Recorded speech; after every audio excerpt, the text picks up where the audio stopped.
What is up, YouTube? It's Dylan and I'm back with another video. Today we got something a little different but pretty special.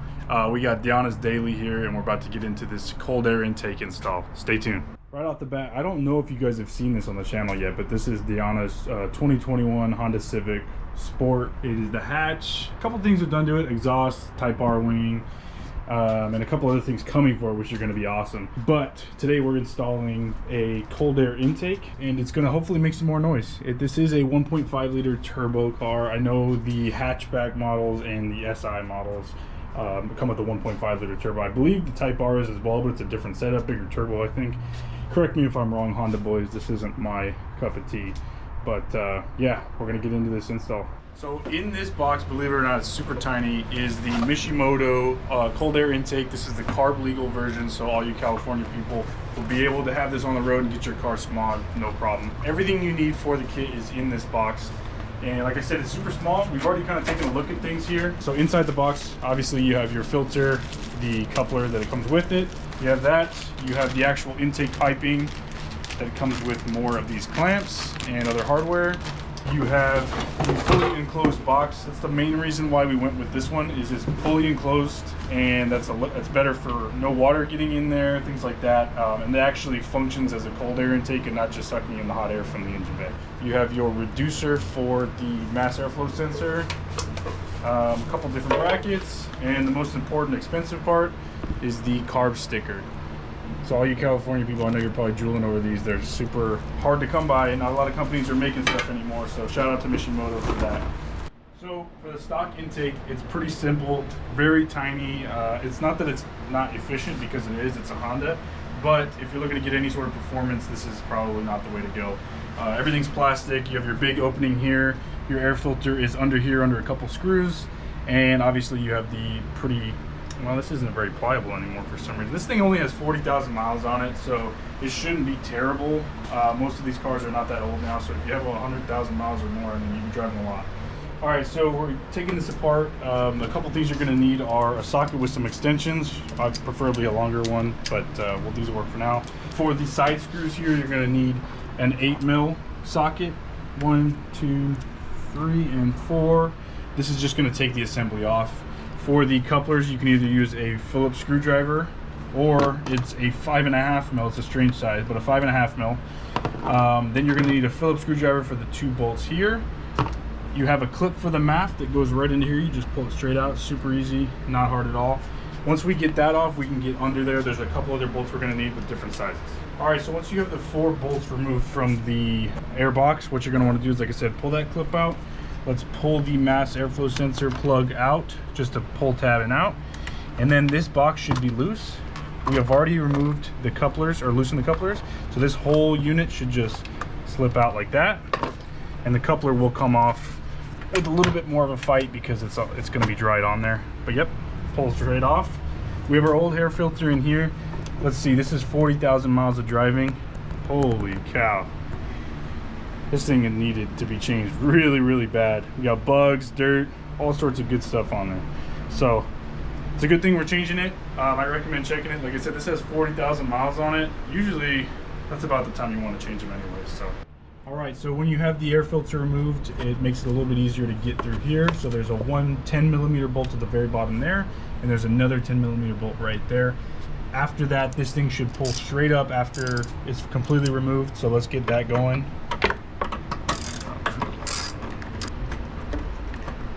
Alright, so with the 2 bolts removed, you have rubber grommets. Be careful not to lose them. You're just going to grab here, and it's going to be a little bit of a fight. It is clamped on a hose at the very bottom. You're just going to wiggle your way out.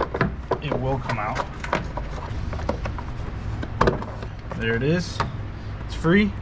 So basically what gets stuck is this piece here.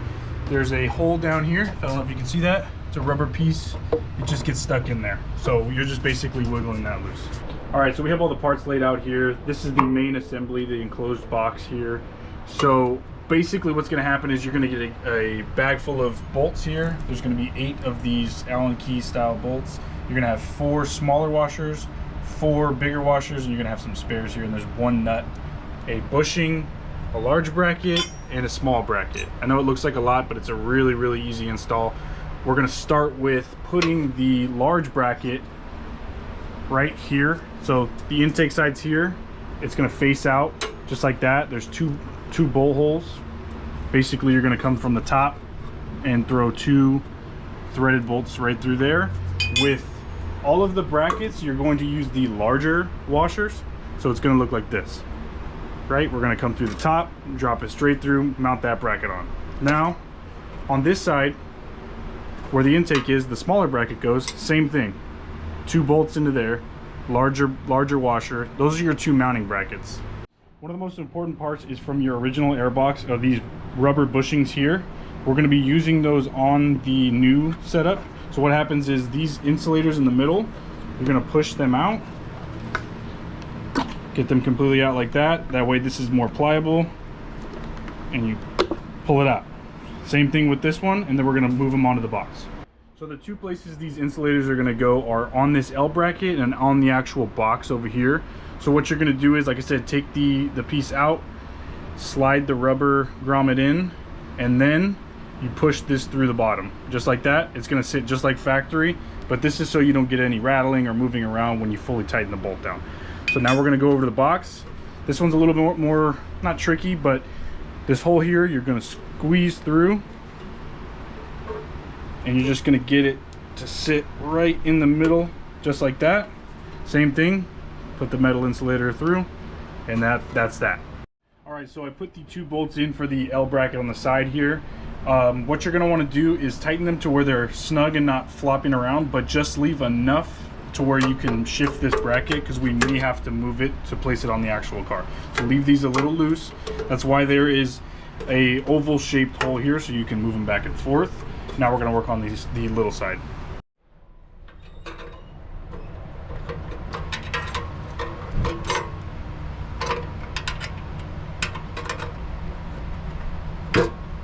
We're also going to leave these loose, same thing for adjustment purposes. That's just so basically once we get it in the car, we can fully fasten it down. Super easy at this point. So the kit comes with this rubber kind of screw looking thing. I don't even know what to call this, but basically on the engine bay, this is going to go closest to on your radiator support. There's 2 threaded holes here.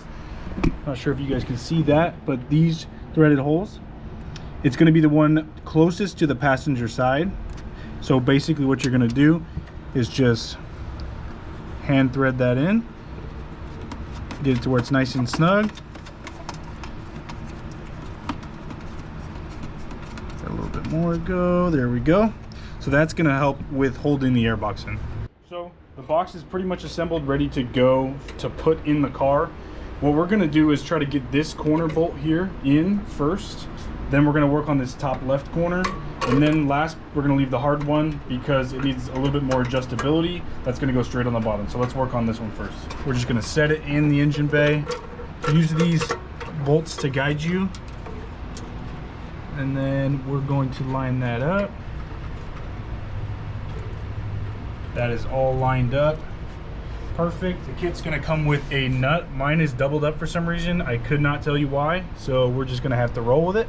But that goes on the firewall side. So that's in. Oh, there it went. It just singled up without me having to do it. So there's that. And last but not least, we're going to work on this bottom one. Like I said, this one has the most adjustability, so we're going to definitely kind of fight with that. I do have a trick. What's going to happen is you're going to take a piece of paper or a piece of tape, you're going to put it inside the socket, so that way when you put the 10 mil on there, it is very snug, and you can just kind of finesse it down in there without having to hold the bolt with your finger in the same time, because it's a very tight area. So I'm going to get me a piece of paper and I'll show you how to do it. Alright, so basically you're going to wedge a piece of paper between the bolt and the actual socket so it holds it in pretty tight, and then basically you're going to fish this down in there. It's going to be really hard to see on camera, but you're going to want to get the bolt seated. So it's a little bit of a fight, but it will thread in eventually. Just kind of maneuver it as much as you can, pull the paper out, and then what you can do from there is finish tightening it up by hand. Then you can throw your socket on it. Once you've got this bolt fully tightened up in the bottom right corner here, you're going to want to tighten up your Allen key bolts because that's fully set. You're also going to want to tighten this bolt here in the corner. And last but not least, we will snug this bolt up and the 2 Allen key bolts holding that bracket.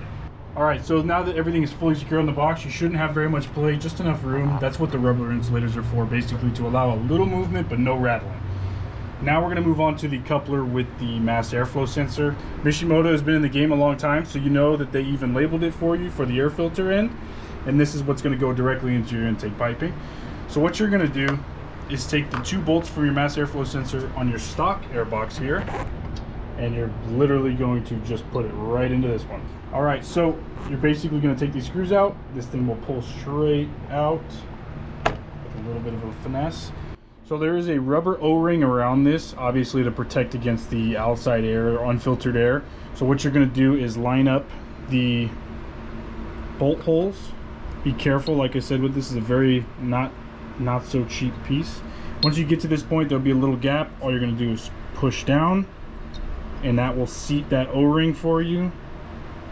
And then you're going to line up your bolt holes here and tighten them just like that. And this piece will be ready to go. All right, so you're going to take your mass airflow sensor housing or coupler, whatever you want to call that, and you're going to slide the new intake housing, or excuse me, intake piping, and it's going to look like this. It's going to come straight down across just like that. So what we're going to do is line this up like that. You already have your clamp there. This will slide into the housing just like that. And then you'll work the intake piping back onto your original intake just like that. And now once it's actually seated, you can make it look a little more proper by reorganizing the hose, changing the direction of the piping, all that good stuff. And since this is Deanna's car, she wants to do the honors of putting the filter on, so she's going to go ahead and do that for us right now. Basically, you're just going to slip it over the coupler just like that. And you're going to tighten the clamp just how we did on these hoses there. All right, so the actual intake is on. We left a little bit of room for wiggling just so you can fit the cap on here. The Mishimoto lettering is going to face the front of the car. There is a bolt hole on the front left, excuse me, front right, one on the back, and you're going to have 2 on the side closest to the engine right there. So there's 4 total bolts. Each of those are going to have a bolt and a plastic washer.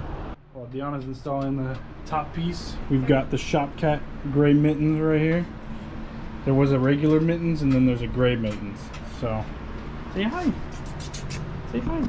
Oh, thank you. Thank you. All right, so last and final touch is the CARB sticker. This is probably the most expensive part about this. So Deanna's gonna put it on. She's got the aesthetic eye for it. So this will be our last and final thing other than plugging in the mass airflow sensor, and I'll show you that after this.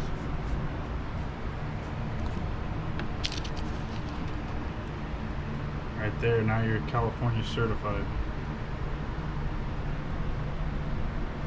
All right, so we've got the sticker on. The last thing we need to do is plug this mass airflow sensor in, and that's what this little hole is here. That's where that original clip was. You're just gonna push it straight down. It holds the clip, and then we're going to plug it right back in, and we're good to go. This right here is ready for start and should be ready to drive. All right, Deanna's gonna start it and back it out of the garage so we can give it a couple revs.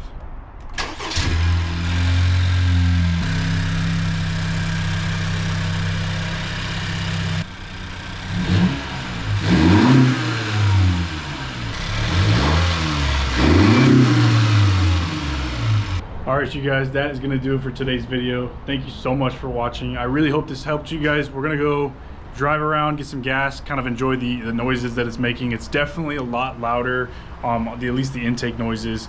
And on the street you can definitely tell the difference too. I know they claimed specific horsepower gains. I'm not going to, I'm not going to hold anybody to that. I don't know that it really will do much. If anything, it'll be 3-4 horsepower, I'm sure, if that.